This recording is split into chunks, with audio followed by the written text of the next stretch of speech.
안녕하세요.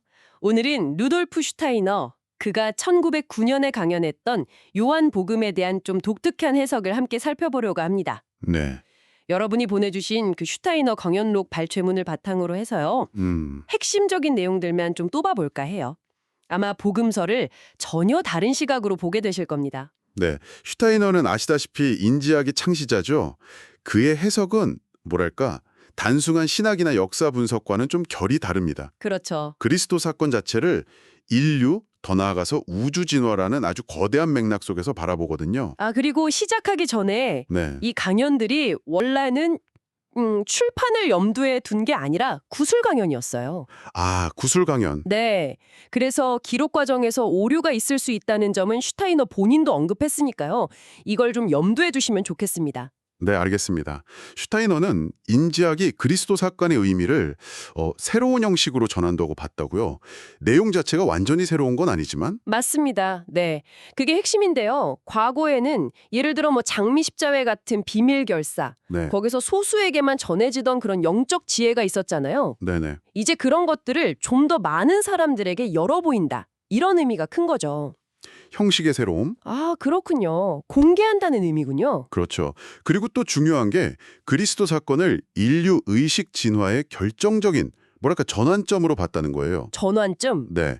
그냥 역사적인 사건 이걸 넘어서 인간 내면 깊숙한 곳에 어떤 더 높은 자아의 탄생 혹은 신적인 것과 어떤 새로운 연결 가능성 이걸 열어준 우주적인 사건으로 해석하는 거죠.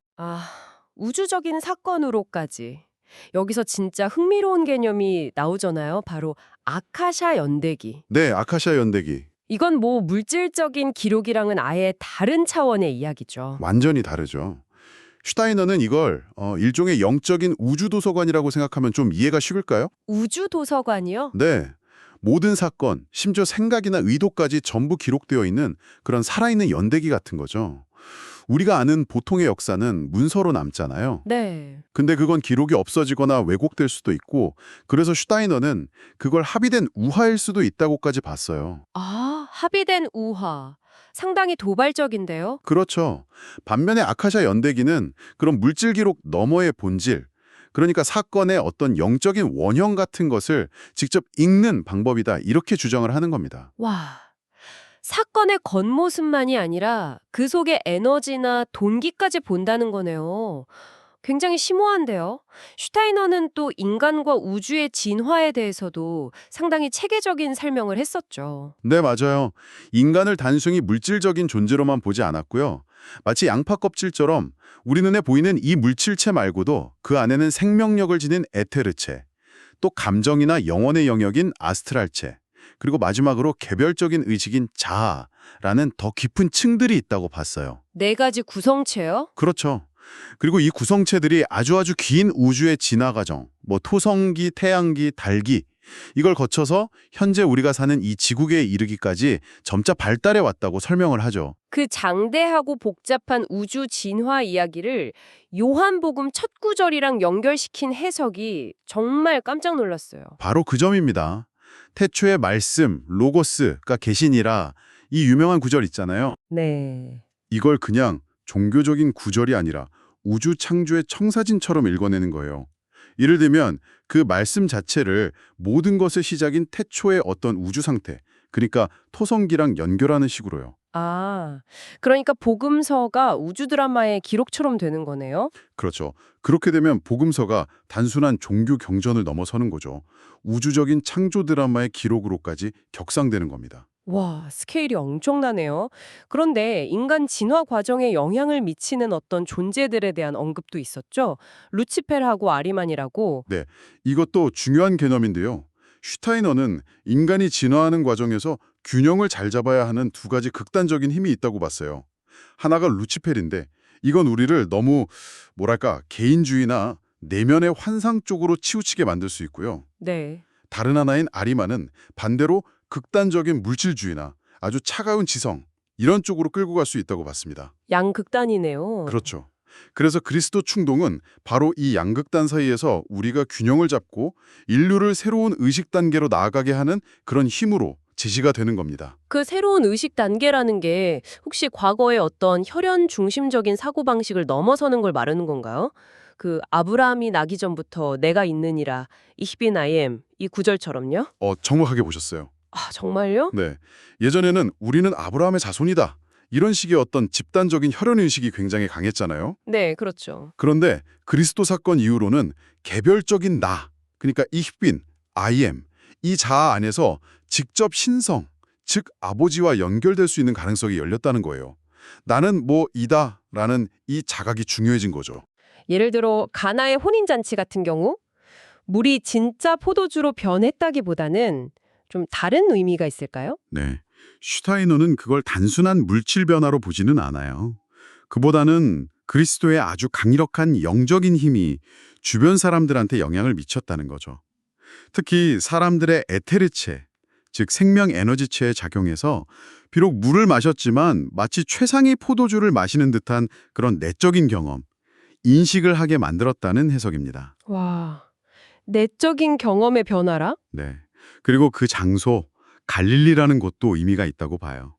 거기가 여러 민족이 섞여 살아서 혈연 중심 의식이 좀 약해진 곳이었거든요. 그래서 이런 새로운 자아 중심의 충동이 발현되기에 더 적합한 배경이었다는 거죠. 흥미롭네요. 그럼 나사로의 부활은요? 그것도 단순히 죽은 사람이 살아났다기보다는 다른 의미가 있나요? 맞습니다. 그것도 단순히 죽었다 살아난 소생 이야기라기보다는 고대의 어떤 신비 의식의 입문 과정과 비슷하게 봐요. 입문 과정이요? 네. 그러니까 죽음과 같은 아주 깊은 영적인 체험을 통해서 낡은 자아를 벗어버리고 그리스도의 힘을 받아들여서 완전히 새로운 존재로 다시 태어나는 그런 과정을 상징한다고 본 거죠. 육체적인 죽음과 부활이 아니라 영적인 세계로의 입문 그리고 새로운 탄생으로 읽어내는 겁니다. 아, 영적인 재탄생이군요. 그럼 이제 마지막으로 가장 중요한 사건일 수 있는 골고다 사건인데요. 슈타이너에게 이 사건은 어떤 의미였을까요? 그건 정말 인류 역사 전체 그리고 우주 진화 전체의 가장 결정적인 전환점으로 봅니다. 그리스도의 죽음은 단순히 한 생명의 끝이 아니에요. 그보다는 죽음 그 자체에 대한 인간의 인식을 근본적으로 바꿔놓은 사건으로 해석합니다. 죽음에 대한 인식을 바꿨다고요? 네, 죽음이 그냥 끝, 소멸이 아니라 오히려 영원한 생명, 그러니까 영원한 자아로 나아가는 문이자 씨앗임을 보여준 아주 상징적인 행위라는 거죠. 그리스도의 피가 흘려짐으로써 인간의 이기심을 부추기는 어떤 힘들이 정화되고 죽음이 생강의 근원과 연결되는 통로임이 드러났다는 그 설명이 되게 인상 깊었어요. 그리고 그 사건 이후에 그리스도가 지구의 영적 영역, 그러니까 아우라 안에 현존하게 되었다는 이야기도 있었죠. 네, 바로 그겁니다. 그래서 예를 들어 사도 바울이 다마스커스로 가던 길에 부활한 그리스도를 봤다고 하잖아요. 네. 그건 물리적인 몸이 다시 나타난 걸 봤다는 게 아니라 바로 이 지구의 영적 차원, 지구의 아우라 안에 현존하는 그리스도를 영적으로 목격한 사건이라고 해석을 해요. 아, 영적인 목격. 네. 그리고 이를 통해 그리스도는 계속해서 우리 인류와 지구 전체의 영적인 진화를 이끌고 있다는 것이 슈타이너의 관점입니다. 와, 슈타이너의 해석은 정말 뭐랄까, 기존의 종교적인 접근이나 역사적인 접근과는 완전히 다른 깊이와 넓이를 보여주는 것 같네요. 성서뿐만 아니라 인간 존재, 우주 전체를 바라보는 어떤 새로운 렌즈를 주는 느낌입니다. 그렇습니다. 우리가 너무나 당연하게 생각하는 현실, 그 너머에 있을지도 모르는 더 깊은 영적인 차원을 계속 탐구하게 만들죠. 자, 오늘 이야기 마무리하면서요. 여러분께 이런 질문을 한번 던져보고 싶네요. 만약에요, 슈타이너가 말했던 그 아카시아 연대기처럼 사건의 겉모습 기록뿐만 아니라 그 안에 담긴 영적인 원형이나 의도까지 우리가 정말로 읽어낼 수 있다면 우리가 지금까지 알고 있던 역사 속 인물이나 사건들에 대한 평가는 과연 어떻게 달라질 수 있을까요? 한 번쯤 생각해 보시면 꽤 흥미로운 질문이 될 겁니다.